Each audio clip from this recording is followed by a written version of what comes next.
మగబిడ్డ ఆడబిడ్డ అని మేడం చెప్పారు కదా, అలా ఆలోచన చేయకోకుండా మనము ఏ బిడ్డ అయినా ఆరోగ్యవంతంగా పెట్టాలా, ఆ సమాజానికి మనం అందించాలా, కుటుంబం కూడా సంతోషంగా ఉండాలనే ఆలోచనతోనే మనము ఆ గర్భం దాల్చినప్పటి నుంచి కాన్పయ్యేంత వరకు సుఖప్రసవం అయ్యేంత వరకు మీరు ప్రతి ఒక్కరు ఆలోచన చేసి సో టైం ప్రకారం జాగ్రత్తలు రక్త పరీక్షలు కావచ్చు, గర్భ పరీక్షలు కావచ్చు, సో వైద్య పరీక్షలు కావచ్చు, అన్నీ సక్రమంగా సమయానికి చేయించుకొని మనకి ప్రతి నెల 9వ తేదీ మనకి ప్రధానమంత్రి సురక్షిత మాతృత్వ కార్యక్రమం జరుగుతుంది.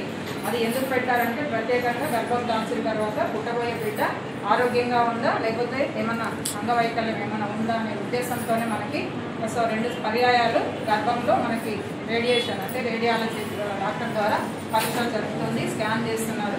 కాబట్టి ఆ ఉద్దేశంతోనే మనం స్కాన్ చేయించుకోవాలి. కాబట్టి మీరందరూ కూడా బిడ్డ ఆరోగ్యంగా ఎదుగుతుందా లేదా అనేసి ఒకటే మేడం గారిని అడగండి.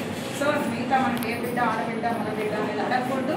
మనకు PCPNDT అని మనకు ఒక సెక్షన్ ఉంది, మనకి ప్రోగ్రామ్ చట్టము PCPNDT 1994 మరియు 96 చట్టం ప్రకారం మనకి సో ఎవరైనా కానీ గర్భం దాల్చిన తర్వాత నాకు ఏ బిడ్డ అనేది అడగకూడదు, సో డాక్టర్లు చెప్పకూడదు, ప్రోత్సహించకూడదు.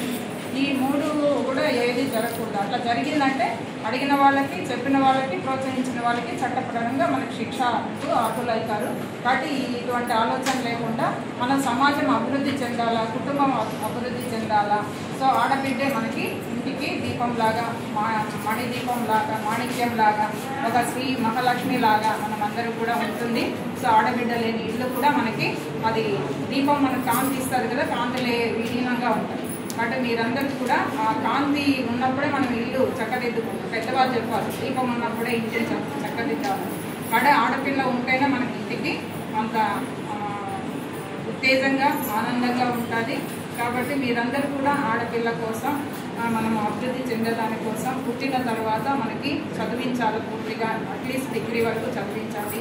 తక్కువ వయసులోనే పెళ్లి చేసేయాలనే ఉద్దేశం. ఎందుకంటే తక్కువ వయసులో పెళ్లి అయ్యి గర్భం దాల్చేదాని వల్ల గర్భస్రావాలు జరుగుతాయి. తల్లికి బిడ్డ పుట్టబోయే బిడ్డకి తల్లికి అపాయాలు జరిగే అవకాశాలు ఉన్నాయి. కాబట్టి అనారోగ్యం కలుగుతుంది. దానివల్ల మదర్కి కానీ పిల్లలకు కానీ మరణాలు సంభవించే అవకాశాలు కూడా ఉన్నాయి. ఇటువంటివి ఏమీ లేకుండా ఆరోగ్యంగా ఉండాలి అంటే మనం అందరూ కూడా వయసు వచ్చిన తర్వాత 21 సంవత్సరం నిండిన తర్వాతే వివాహం చేసుకోవాలా. వివాహం జరిగిన తర్వాత గర్భం దాల్చాలా. గర్భం దాల్చిన తర్వాత వైద్య పరీక్షలు చేయించి సుఖప్రసవం కోసం ప్రభుత్వ హాస్పిటల్కే వెళ్ళాలి.